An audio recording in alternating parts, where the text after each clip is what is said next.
Welcome to Behind the Build. I'm your host, Jonathan Jacobs, and today I have with me, I would call him a new friend in the industry. His name is Michael Amantea.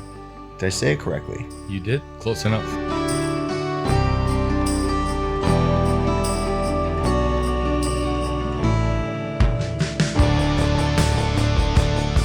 All right. Well, thank you for joining today. Well, I appreciate the interest. Thanks for having me. So, Michael, we first spoke, I would say back in, I think it was November, December of 2023. And the first time I actually noticed your work was through the Instagram. Mm-hmm. Yeah, the Instagram, when you had looked at reimagining a property at Bayview in Lawrence. And it was kind of an old estate home that was a part of the Glendon, not the Glendon campus, but the Glendon. It was an old estate property between Glendon campus and Sunnybrook Hospital. It was originally part of a 27-acre Annandale estate, which was, I think, owned by Herbert Bruce, the founder of Wesley Hospital, and I think the former Lieutenant Governor of Ontario. The estate was later subdivided into 18 residential lots in the 1950s, and our site is the triangulated remnant of that subdivision. It's a parcel right at the corner of Valiana and Bayview. Very cool. And it, on it, the project aims to preserve and highlight this original century-old stone gatehouse, which originally served as staff quarters, a service garage, and a gateway to the main residence. But it was designed by arts and crafts architect Eden Smith, he was incredibly prolific, around that time. Amazing. And so, the project it was commissioned by Larendale Homes, and our studio was tasked with reimagining the property to include 5 new luxury residential units, which included the renovation of that existing gatehouse. And as a result of that, over time, reaching out and connecting every now and again, and now here we sit in a small, got me cornered in a small little ask studio. Me what you need to ask. What do you want to know? I want to know everything. Yeah, okay. Well, I mean, let's start with this, and I say this because this is an ongoing topic of discussion with everybody that I've spoken to and everybody that I will continue to speak to. Architecture is the art and the pursuit of, in some ways, perfection. Mm-hmm. I don't think that there is an architect that exists in the world that isn't looking for some form of perfection in their craft. This podcast is not intended to be that. I want to say that now. I want to say that to anybody that has been on the show, anybody that is upcoming on this. This is not about perfection. This is about humanizing who you are as an architect, talking about your practice. And I know that the profession is an important detail in everything that you do, but I said this to you before we started recording. Right. All of us are going to end up in a vase on a mantle or 6 feet in the ground. Right. Yeah. So there's no reason why we can't have a great time discussing everything. I'm saying that to you. I'm saying that to people from the past who we've had a great time discussing things with, and people of the future. This is all fun. So hard to relinquish control. Oh, yeah, that's accurate. Mm-hmm. Well, so I won't go and talk about some of the projects that I initially had seen from you and some of the stuff that we've spoken about recently, mainly because I always like to go back to the beginning of someone's career and talk about that. Early inspirations, what did it look like for you? What was your earliest, fondest memory of saying, ooh, I like architecture or I like design? So when did I know that I wanted to do this, honestly? Yeah. Were you 3? I feel like I was predisposed to do this. There was never a decision that I had to make, for as long as I could say the word, even before I even knew what it meant. I just knew that this is what I was going to do. And I recognize how absurd that sounds, but who knows? It could have been growing up in the 80s, the way architects were portrayed in movies. And certainly my family, originally from southern Italy, was part of the generation of immigrants that, quite frankly, built this city. My grandfather, a skilled ironworker, played a significant role in the construction of the CN Tower in the mid-70s. And wow. He always spoke of architects and engineers with such, deep respect and admiration. And he was up there. He was up there. He was up there, and one of the only ones actually willing to go up to the top antenna. Yeah.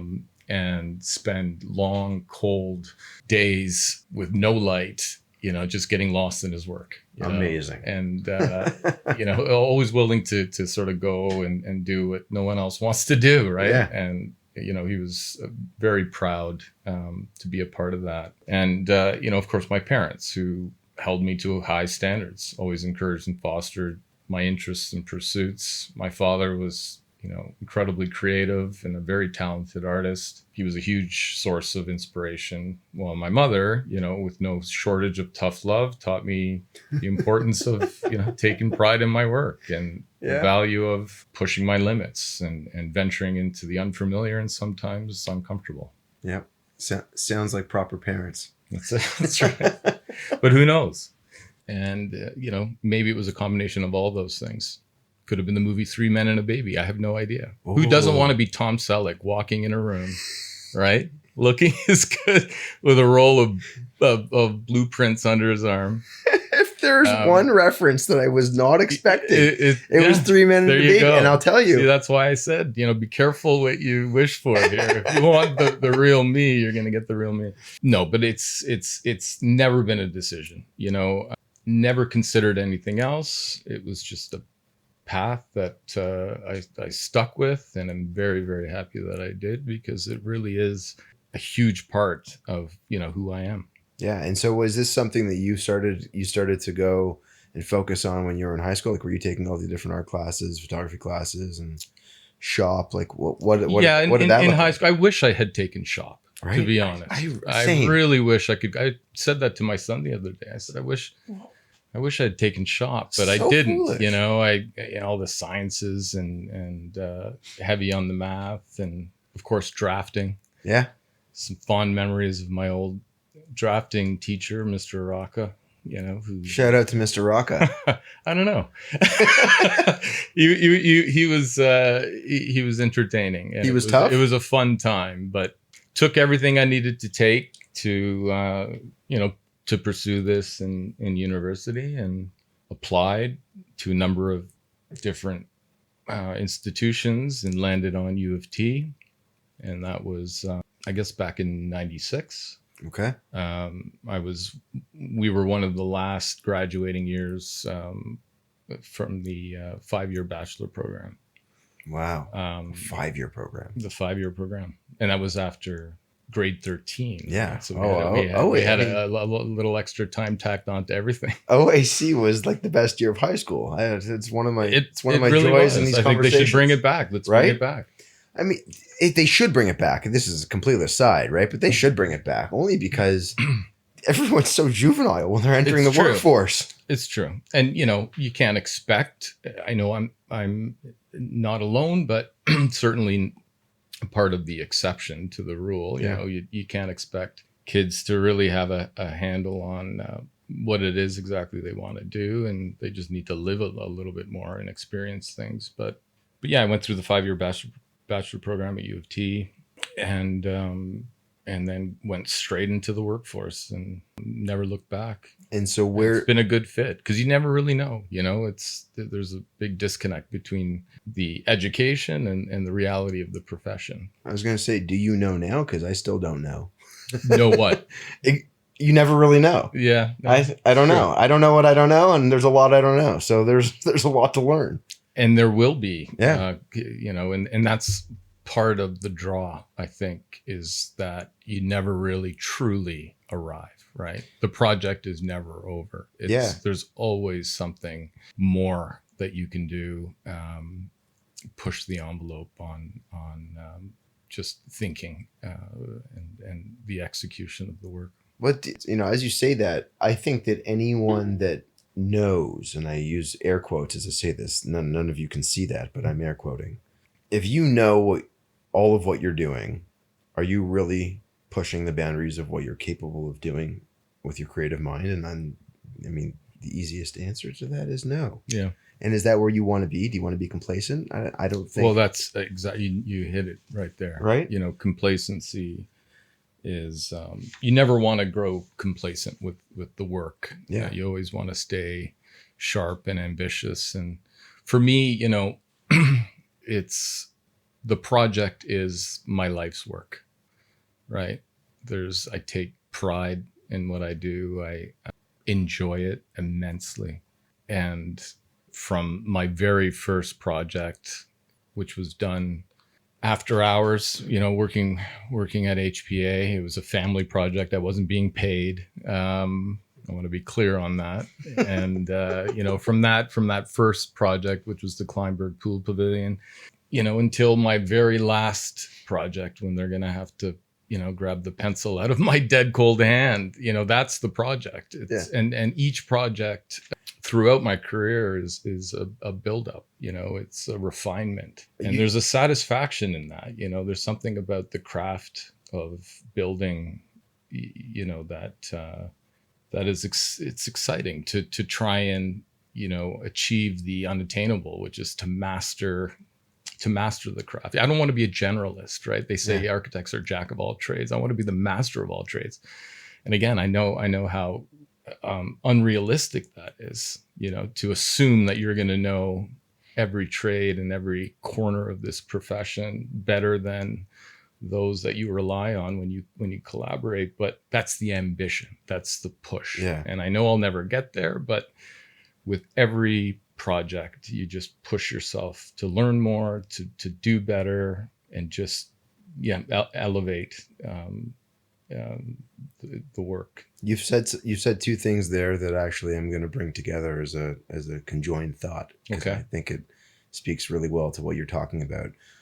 You said that between the first project, which was the Kleinberg Pool Pavilion, and the last project where they're going to have to pull the pen from your cold, dead hands, that is the project, which I define as your life. Mm-hmm. Your life is a project. That's right. And that's not just you. That is the collective you. Our lives are a project. That's one. And two is you talk about wanting to be a master of all of, right? And so you are essentially pursuing the project at all times. I would agree. Okay. That's my takeaway from that last statement. And I think that is indicative of the majority of people in this industry, because it is so hard to capture all of that. I think that someone said to me once, one of my favorite songs is a song by U2, doesn't matter, and it ends relatively abruptly. Right. Abruptly. There's a song 40 by U2. It's not a very long song, and it comes to an end. And when I was listening to it a long time ago, someone said you always want more of something that ends kind of premature. Right.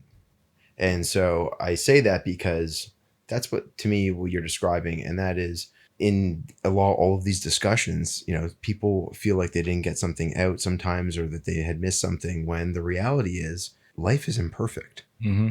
Right. Yeah. There's a beauty in that. Right. And so, but the pursuit of the perfection is also the beauty. Exactly. So, with all of that profound thoughts that we've described, yes, where did you start out of school? You came out of school and you referenced HPA. Yeah, and so during, unlike Waterloo, which was one of the universities I was interested in at the time, I landed on U of T because I was itching to get out of the house and gain some independence and move down to the big city. I grew up in a very small town in Milton, Ontario, which is a very different landscape now than it was when I grew up. Yeah. Move across to the big city. That's right. Well, I went from Milton to Vaughan, and then and then when I got married, we ended up moving to Toronto. But my first introduction to city life was during my time at U of T. Okay. And while I was, during summers, I would try and find jobs at notable offices throughout the city. We were all trying to get a placement in a brand name in one of the big boys, right?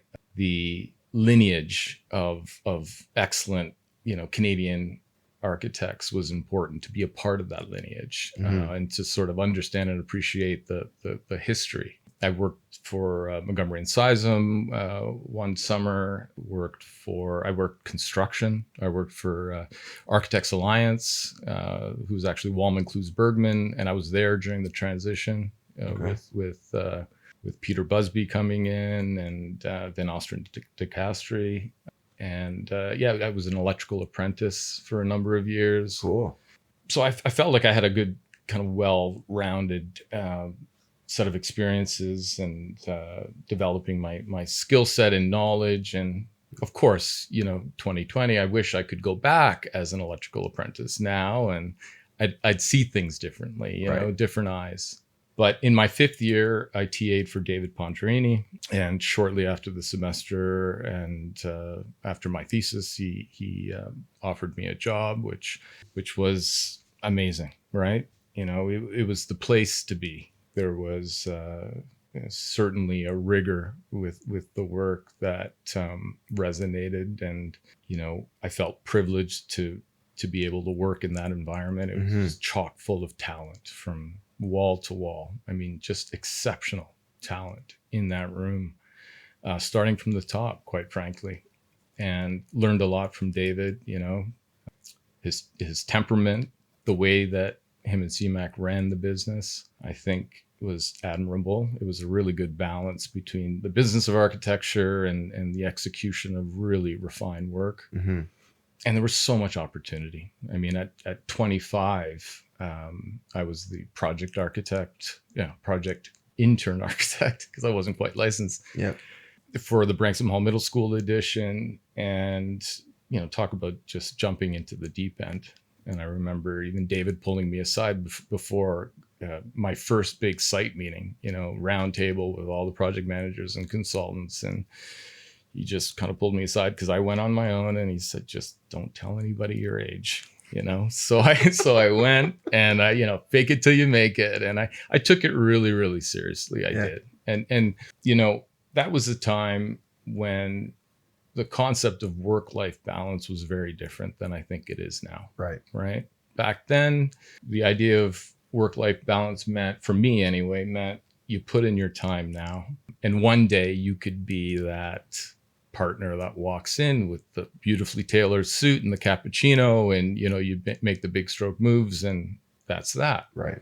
So I was there night and day, and that was the culture. Right. And I welcomed that, right? I loved it. I was very hungry and impressionable and eager. And so I gained, I was there for 4 years, but I felt like I gained a good 6 years of experience just with how much I took advantage of the trust and opportunity that was given to me. So similar to the OAC in 5 years in undergrad. That's right. The topic of 6 I like is a reoccurring topic here.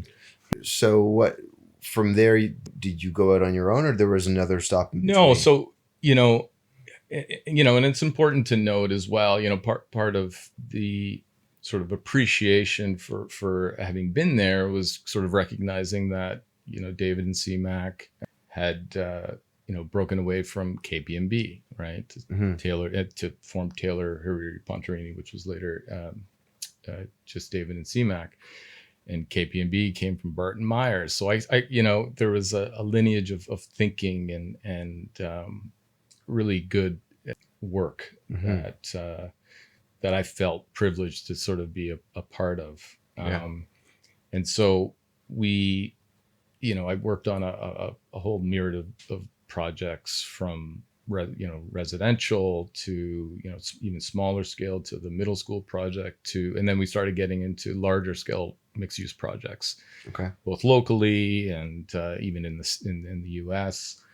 And that's when I it was around that point that I was longing to return to the house, to the home. I really loved private residential work and felt there was something about the larger scale work, sort of developing the object, and there was something about that those forms at the city scale, the disconnect between the object and how you experience the interiors, which were often contracted out to an interior design firm. Right. I wanted to have control over everything. I loved the minutia, the big moves and the details. The small details are an essay on the larger ideas. And as you're describing this, I'm just going to describe to others what I also am seeing right now, and that is as you start to describe the transition from working on the large scale projects to talking about homes and interiors, the minutia, you have started to slightly grin and smile. Right. And there you it's kind of like when you're a kid and you build a fort out of pillows and blankets or up in a tree. Right, there's an excitement to that, to sort of creating that little domain, that escape, a sense of place, that sort of protective fort. Now I sort of feel like we're doing the same thing, just much more sophisticated forts on someone else's dime, right? And it's exciting. It's exciting to the first time you sort of occupy that little cavernous space. It's I still get that feeling. I get that feeling every day when you walk onto a site for the first time and you see the idea come to life. It's really it's very rewarding, and has become somewhat of an obsession. Okay. And so that led you like all of this, this, it's almost like a buzzing in your ear saying like, you need to move away from multi-res and the prospect of this. That's right. And so where does it take you? Like you're realizing like, I've got to change something. And it was hard. It was hard to leave HBA because, like I said, it was still and still is to this day an important practice, doing incredible work. And but I wanted to work on custom private residences. I wanted to do millwork. I wanted to do landscapes. I wanted to have full control. I feel like a project should have a certain cohesion to it, done by one hand.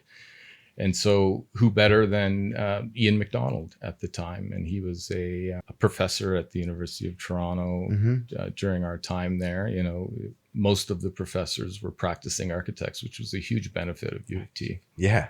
Notwithstanding the connections you make, you're being mentored by those that an acting professional that know, and have done. Yeah. And Ian, who had come from Ron Tom's office before that, he was a very respected architect, and I think drawn to the sort of sensibilities and integrity of the work.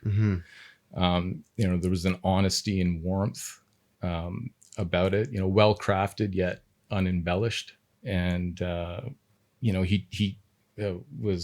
his work was sort of known for its rootedness in a particular site. Yeah, the cohesion to the landscape. That's right. Yeah. And so the siting of the project and spatial sequencing and boundary definition and thresholds, and graced the cover of Canadian Architect many times. And so as students you'd read through and know who was sort of developing the best work. And I felt like that was a good match for me, and spent a good 6.5 years there.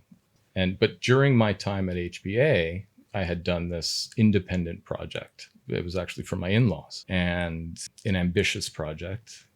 It was supposed to be, I was getting married to my wife on my father-in-law's or in-law's property. They have a 5-acre property in Kleinburg, and they had an existing pool that was kind of Barbara Papa shaped, it was an odd shaped pool in an old pool cabana. But because we were getting married on the property, like this is a big Italian wedding, 500 plus people, there was a lot going on. And so it occurred to him that maybe we should freshen up the pool there. And people are going to talk. And so he turned to me and says, can you help freshen up the pool area? And I took that as, okay, we're demoing everything.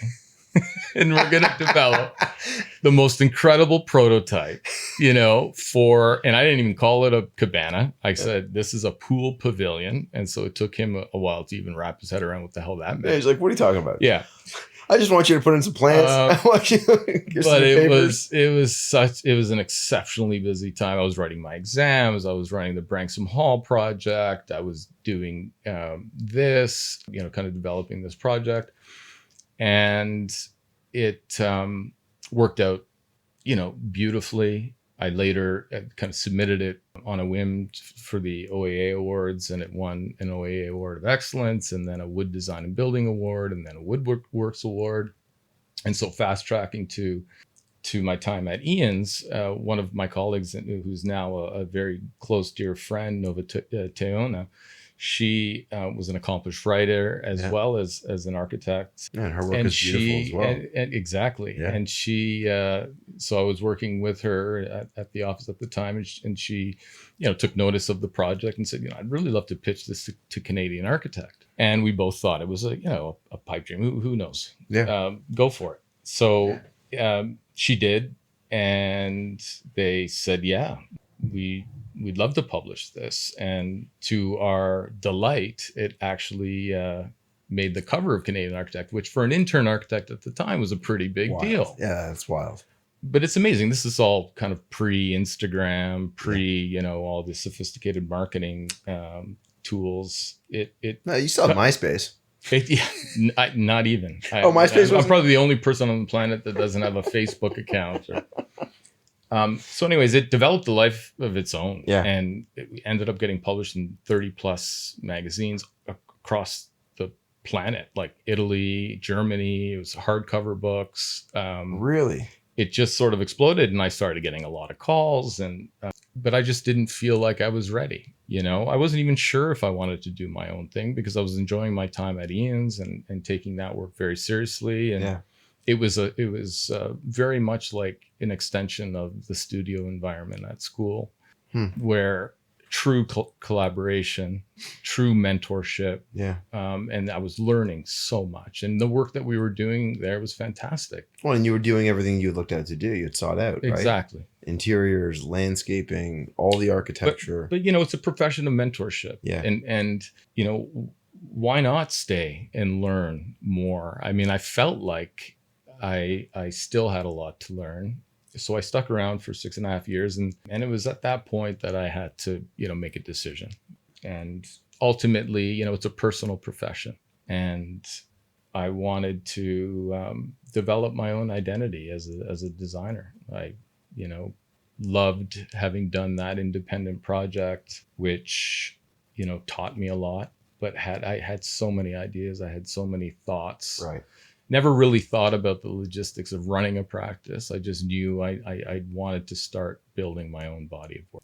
But so 12 years into your practice, you are now, and I will just say this, you go out on your own, and there's the fear and the volatility of what a market can bring to you. But there is also the pure, unadulterated joy of when you win some of those first really large-scale projects that allow you to go and utilize all those teachings that you've gained from your mentors. Mm-hmm. But then also learn, right? I know you were alone at the beginning, but you're not alone now. That's right. And you end up learning from the people that you bring in, mm-hmm. because they fulfill requirements that you can't necessarily complete on your own. Absolutely. So what did it look like in 2012? You make this decision, you start. 2012, in my basement, old computer. We just had our third kid, a few months after, not the right time. So your wife is home with a crying baby. Yes. While you're trying to deliver on what were some of the first projects you had? I mean, to be honest, I was, faced with the classic conundrum that some new practices navigate when starting out, which is, gaining the trust of a potential client without a portfolio of work to prove that you're capable and competent and have the experience. Right. And I made a conscious choice not to include projects I had contributed to in other offices, in my marketing or website or when sitting down with a potential client for the first time, because, I really wanted the work to evolve authentically and to be 100% homegrown, so to speak. Yeah. And so I was kind of stubborn and adamant about. You were stubborn? Yeah. Huh. Could you believe it? About building something from nothing. And not just the architecture or the, identity of the office, but also, just the idea of building a business from nothing, from my basement, was something that is a part of sort of this venture. Yeah, my daughter, she'll reference fairy dust. But, at that time, the market was still good. I had a lot of support from family, from friends. I had neighbors that wanted work done. And classmates of mine, Stephen America, had started their practice well before I had started mine. And by that point, they were quite busy and had some really interesting projects in different parts of the city. And they asked if I could help and collaborate with them.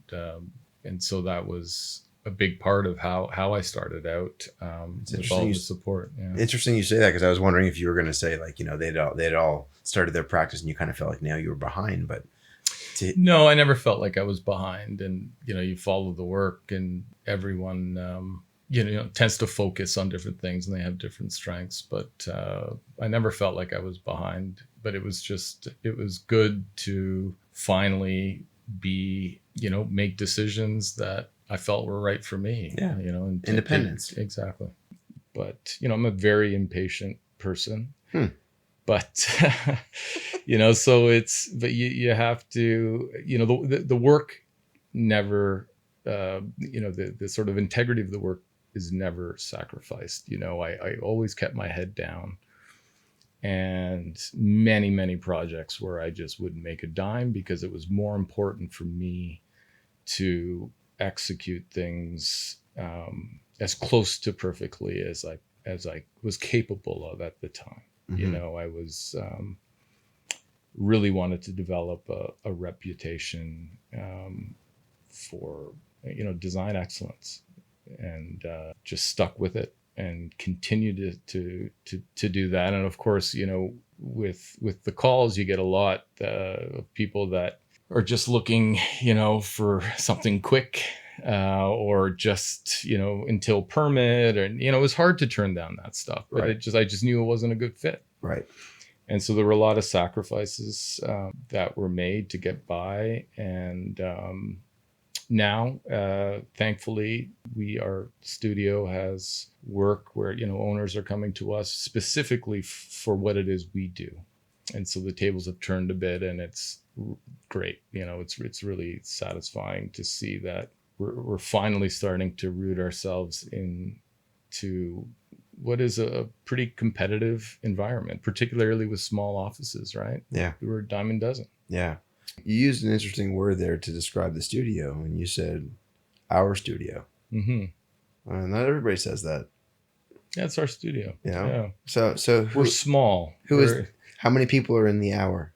Including myself, we have 4. So I've got 3 team members. Yeah. And they're all, varied skill sets, wonderful, wonderful people. What? I have to mention Melissa Ng, who was actually my first employee when I got a real office, a real space. I guess I'm going to be somebody real now. Yeah. And she was a recent grad. I think she was at Diamond and Schmidt for a bit, but somehow I was invisible to 99% of the population, but somehow she found me and was insistent that she worked for me because she thought the work was strong and had a ton of potential, and she knew I needed help. And I just thought, wow, this is amazing. And, she's right. I need it. To this day, she's been invaluable, and it's been, hard to find staff that care. And have the competence, right? Yeah. And I have done that. I've been very fortunate, and I have an office full of fantastic people, Brendan, Odin. But she was with me for about 4 years, and then got the itch to see what the world of bigger work would look like. Went to KPMG for 4 years, became an associate, and then called me one day and said, I want to come back. And so she's back. She's now the studio director, my right hand. And the office wouldn't be what it is without her help, and without the help of Brendan and Odin. and it's a different skill set, right? Yeah. I don't get into 3D work. I still sketch a lot. We all do. I encourage them to do the same. Right. But, the office is somewhat modeled after Ian's office in the sense that it's one space. Yeah. We hear each other's conversations. We're all involved in every aspect of every project, directly or indirectly. But, we all have different backgrounds. We come from different experiences. Yeah. And we all have different perspectives. And, I couldn't imagine doing this by myself. It's lonely enough as it is, but you need to vocalize your ideas. You need people to challenge you. You need that discourse. You need the conversation to be able to defend an idea. Right. And it's like you're talking about your thesis, right? Well, that's the I whole don't purpose. want to talk about my thesis. We're not going there. No, but the concept of that, right? And what you're doing, of course, is to be able to go and take a concept and bring it to the team before you go bring it to a client. Exactly. Right. And now I'm going to defend the idea to your team and see if you're going to get people on board, or you're going to have to really go on defense. That's right. And potentially look at a rework in some way of what you've come up with as a concept. And, you show up to a meeting with 3 perfectly printed plans. Yeah. But what they're not seeing is the rest of the iceberg, which is thousands and thousands of, ripped crumpled up paper, sketch paper. Yeah. And the idea is that you entertain every possible approach or idea, right? Because ultimately you're sort of searching for that sense of inevitability to a project, right? You push and push and push. But when you're sitting in front of an owner and they ask good, real questions about why don't we do this, or why can't we do this, you're armed with the reasons why, because you've gone through it all, right? And so the studio is very collaborative in that way, and we love again, just sort of our appreciation for those that build, the ones that we rely on to execute these fanciful ideas. We have trades in our office all the time, masons and metal fabricators and, even window suppliers and installers. And we'll have, 3 or 4 ways that we think we can execute a certain detail. But we always start with, how would you do this and why? Yeah. And really understanding, the craft of building and materials and the honesty of materials and the constraints that govern their application, really truly understanding that ultimately makes for better projects. I like how easily you just threw together the last 2 sentences. Like that was really good. I really like that, because it's true. It's honest, and it's such an important part of what you're doing, right? Relying on the proper consultants to be able to allow you to do what you do so well is such a key component of successfully designing architecture that can work. Mm-hmm. And as you say all of this, I should also say, and I just at Walden we have been doing a small little lunch and learn with people. Mm-hmm. We do passive house. One of our construction managers is certified in passive house and building science. And we're trying to bring that to some of our partners. And it's interesting because it's not about the application of it to get a certification always, but it's about some of the best practices. And it relates to what you're talking about and the importance of continuing your education with the plethora of people that exist that are specifically attuned to their craft, mm-hmm. which allows you to continue your pursuit. That's right. Of perfection. Right? By learning more and more and more from those that know it better than you.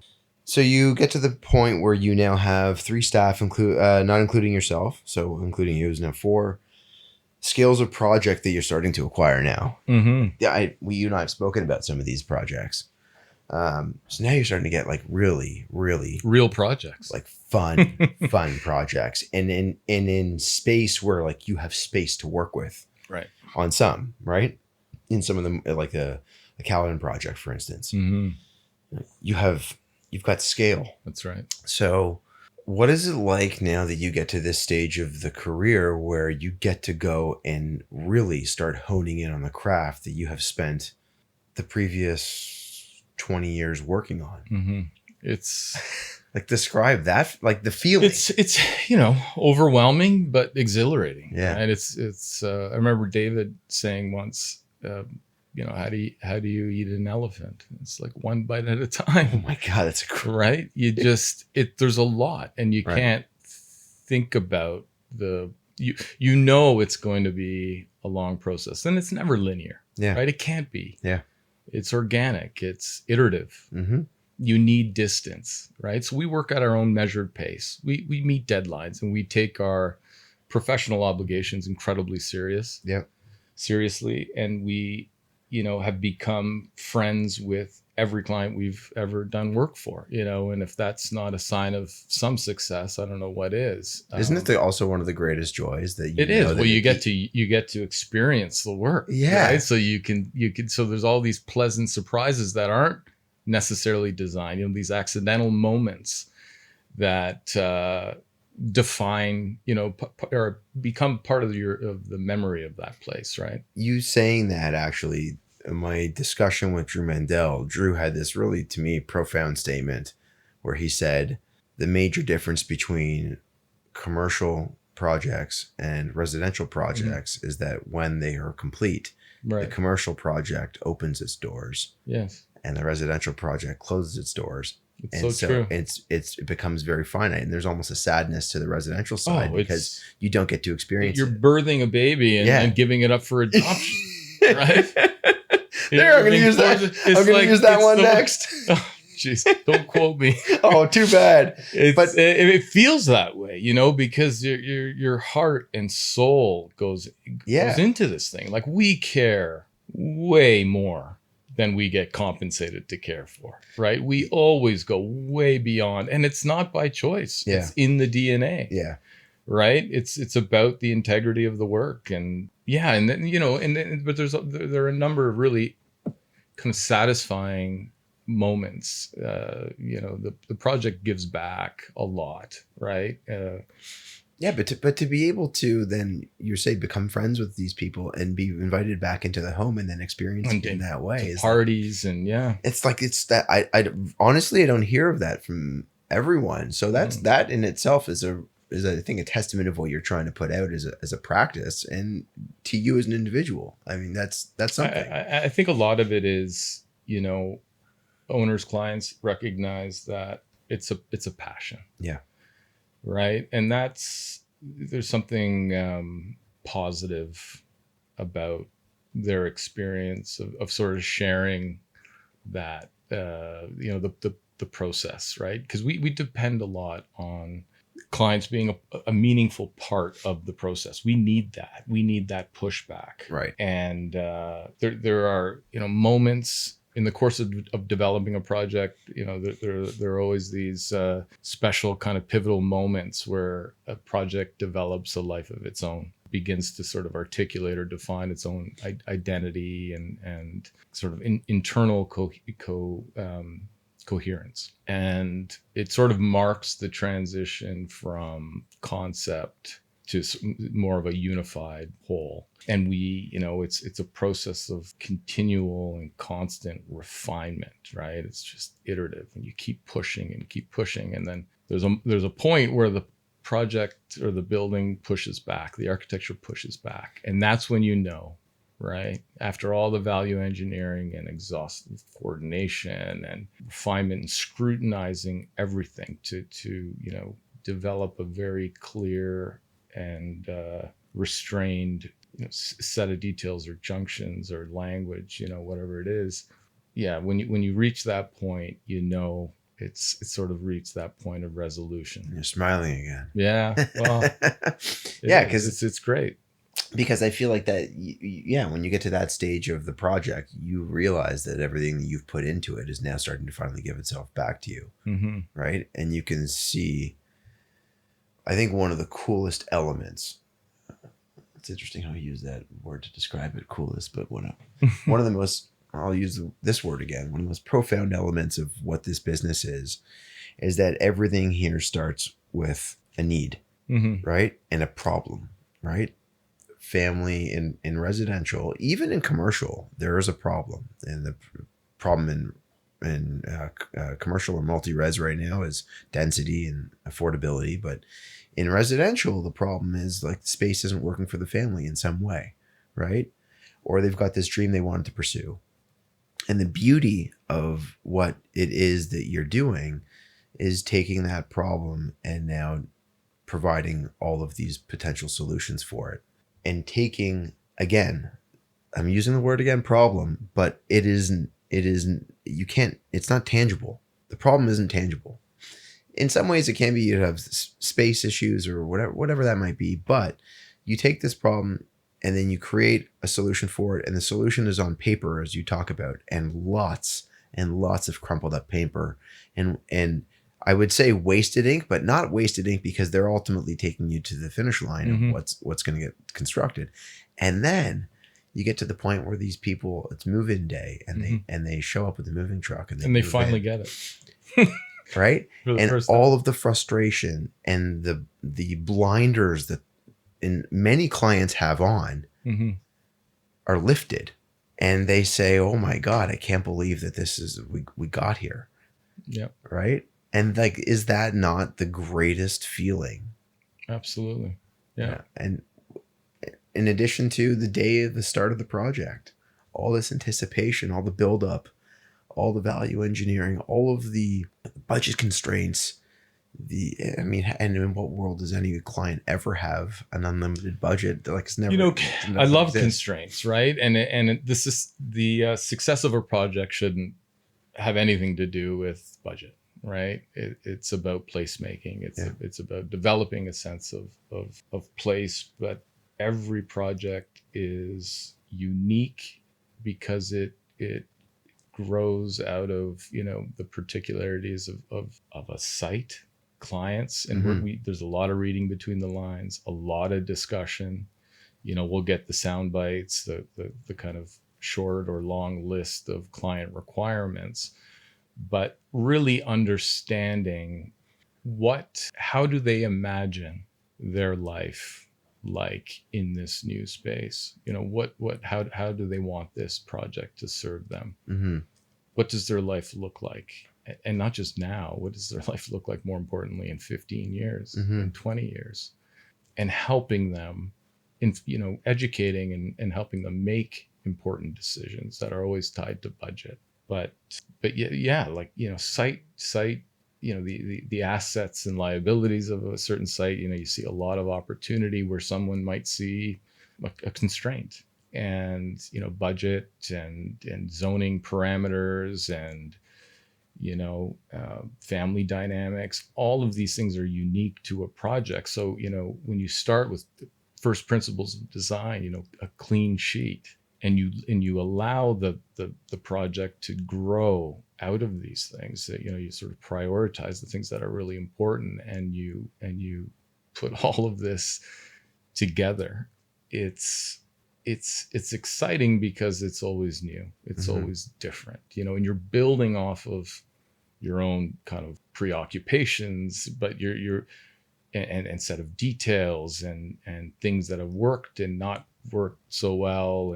And there's all of that, but yeah, every project has its own unique DNA. And in the end, it has to have that sense of inevitability to it. You have to be able to walk in for the first time, like you say, and have an owner, look around and say, I can't imagine this any other way. All right. This is perfect. Yeah. It engages the site in a way that I never imagined. It frames, specific views in a way that I never imagined. And, it's not easy to get to that point, but it's incredibly rewarding. And you always do. There's always a solution, right? You need the time and patience, and yeah, you need time and patience. I was going to say, you use that word. So the client walks in and they say, "Oh, this is perfect." And I just have this vision of you standing there with this like smile, being like, "Liar, there's something else I should have done." What is, you can be proud of the work. Yeah. You can be happy, but you can never feel complacent. Yeah, of course. Going back to what you said originally. Yeah. You always, there's always something that you could do better. Right. And, and that's for the next one. Right. let's talk about some of the better, because the better, we've talked a lot about your work. Let's talk about the better side of you. My wife. Oh, there you go. Is that what you? Oh, sorry. Yeah, I thought that's where you were going. No, that's exactly where I was going. My long-suffering wife, who's been waiting for her house for about 6 years now. Yeah. So you're married. I know you've got some fantastic children. Why don't you talk about a little bit about what how amazing your family is? Oh, I can do that all day. We don't have all day. You got a couple minutes. So let's talk about it. Very blessed to have the support and to have, a wonderful wife who thankfully is on the other end of the spectrum. She's a CA and partner at an accounting firm. So I didn't marry another architect, but we're a fantastic match, and I'm very blessed to have her. And I've got a son who's now looking at universities in the U.S. because he wants to continue playing soccer. Yeah, and he's a skilled soccer player, but he's also a brilliant kid who's got an incredible sense of self. He's very genuine and much more mature than I am. He calls me out on stuff all the time. He's like quite honestly, someone that I consider to be, not just my son, but a very close friend. Yeah. And my two daughters, who, aside from being, stunning, they are equally as talented. Isabella is a competitive gymnast. Yeah. She's 14. And so she gets us to visit a lot of places and watch her do stuff that physically I would never be able to do. So I'm not sure where she gets it from. My youngest, Sophia, is a competitive dancer, and also I'd say maybe the most creative of the three. So, who knows? But, and of course, my son, Giacomo, who is just sharp and just a great guy. And you had told me that, was it one of them that's competing at a level where is it your son who's going to go for scholarship? So so we're traveling through the States. Yeah. He's looking at a number of really good institutions. He's going to use his soccer skills to get his education. Yeah, to sort of leverage opportunity to get himself in a really great place. So we just came back from Tampa actually this past weekend, where he was sort of showed at a recruiting event at the IMG Academy in Tampa. That's awesome. And then we're going to Providence and New York, and it's just, there's nothing else I'd rather do than kind of watch him and support him. And it's amazing. It's amazing to see that they've all found their passion. Yeah. Because I know what that's like. Yeah. And sorry, in your wife's name? Giovanna. Yeah. So Giovanna, you're doing great and supporting. We are high school sweethearts. That's amazing. We've been together forever and a day. I think that's also pretty rare. Right? Yeah. I was born and I knew, I had everything figured out. This is what you're going to do. This is who you're going to marry. So someone hands you a choose your own adventure book. They're like, no, I got this. No. Yeah. Everything's going to be good. So, I mean, look, and I guess being somewhat reflective, I think it's fair for me to say that at this stage of your career, you have really settled into, and I say settled in, don't think that means complacency, but I mean settled into who you are as a person, what your practice is capable of outputting, both in terms of scale, but also in terms of quality and connectivity to both the clients and the people that are involved in the project. And then on the personal side of things, to be able to also have raised 3 really remarkable children that are all on their path to success in their own way. That's the real accomplishment. It's hard to balance, right? Because if I didn't have children and a wife, I'd be at work night and day. Yeah, but it forces the balance. But children's success is largely based on what is in front of them. Because you talked about your requirement to have mentors, and you had David, and you also had Ian, right? And your children have you and Giovanna, right? And that is their guide. That's right. as the standard bar that they need to hit to be able to be successful for themselves. And they get it from their friends, but like it starts at home. And absolutely. And you know, I don't envy kids these days. It's tough. Like it's not the 80s anymore. No, it is not. You know, and which is actually, you know, interesting because I'm a part of the generation of architects to have lived in the kind of pre-technology and era, right? Yeah. And to have experienced both. My sense of home and childhood is very different than I think my kids, for better or worse. Right. And I don't know how that translates into my work, but it's a different time. And, you know, very, very thankful that that they've found their passions, and it'll evolve. Yeah. And they know that. Yeah. I mean, I think that's the beauty of life, is that you are continually evolving. And I'm gonna bring it all back to what we said before, and that is the pursuit of perfection, right? That's right. And that's in your own craft. That's in who you are as a person, as an individual, as a professional. Michael, I've got to say, I appreciate the time. I appreciate your candor. I look forward to pursuing perfection alongside you over the coming years, and continuing to communicate about this. And I wish you all the best and continued success, both in your practice, with all of your staff, with you, with your family, and with sleep. So should we go on record to say that I haven't slept in 48 hours? I mean, we can. Yeah. So thanks for coming on and doing this, because I actually think that you were fantastic, despite the fact that you might think that you're really tired. I will never listen to this because I can't stand the sound of my own voice. But hopefully, if anything, you know, maybe this will help with other people's sleep. You know, they can listen to this and doze off. Oh, whatever. But you know, I will say that I really appreciate what you're doing. I think this is. You know, this platform is an incredible opportunity to connect the community, you know, which is varied. And I've heard of some of the people that you're going to be having sitting in this chair, and I think it's exciting, and I think you're doing something fantastic for the industry, and I appreciate it. And I appreciate your interest in my practice and who I am. And this is the beginning of, I'm sure, a fruitful relationship. So thank you. I appreciate it. I'm humbled by the words.